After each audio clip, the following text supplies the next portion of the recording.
கேட்க மறந்துட்டேன். நீங்க என்ன வேலை செய்றீங்க? நான் பொள்ளாச்சியில அன்எம்ப்ளாய்ட். தமிழ்ல சொல்லுங்களேன். இங்கிலீஷ் தெரியாதா? தேவையான அளவுக்கு தெரிஞ்சு வச்சிருக்கான். தமிழ்ல சொல்லுங்க. தமிழா? ஆமா. தமிழ்ல சொல்லணும்னா well how to say in Tamil exactly I don't know how to தமிழே வரலையே. வேலை இல்லாதவன்னு சொல்லலாம்.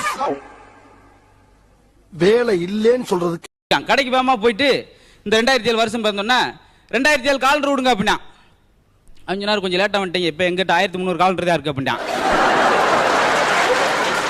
பண்ணி செத்துரும் சொல்லி வேகமா ஓடினேன். குளத்துல விழுந்து செத்துரும் சொல்லி வேகமா குளத்துல விழுந்து இப்படி சாக போனேன். ஒரு ஆள் நிறுத்தினா, ஏய் நில்பா என்ன செய்ய போற அப்படின்னு. தற்கொலை பண்ணி சாகலாம் உள்ள போறேன். ஏய் சண்டால போய் அதுக்குள்ள முதல்ல இருக்கா அப்படின்னு முதல்ல இருக்கான்னு ஓடிட்டான். கடவுளே எனக்கு இம்சையான இம்சை என் மனைவிட்டு இருந்து என் பேச்சு ஒன்ன கேட்க மாட்டேன்றா கடவுளே அப்படின்னு. உங்களுக்கு என்ன உனக்கு வரவேணும் அதை சொல்லு அப்படின்னு முதல் வாரம் கேட்டார். இங்க இருந்து இலங்கைக்கு பாலம் அமைக்கணும். பாலமா அது ஏகப்பட்ட கோடிக்கணக்கில் செலவாகும். மக்களோட உழைப்பு வேஸ்டா போகும். அதெல்லாம் முடியாது. வேற ஏதாச்சும் கேளு. அப்ப என் முன்னாடி என் சொல்பெல்லாம் கேட்கணும். அதுக்கு உனக்கு முதல் செஞ்சு கட்டி தம்பி வீடு குடி வந்திருக்கீங்க. வீடை வந்து கண்ணா அப்படின்னு யூஸ் பண்ணக்கூடாது. உங்க வீடு மாதிரி பாத்துக்கிறேன் அப்படின்ட்டு போயிட்டார்.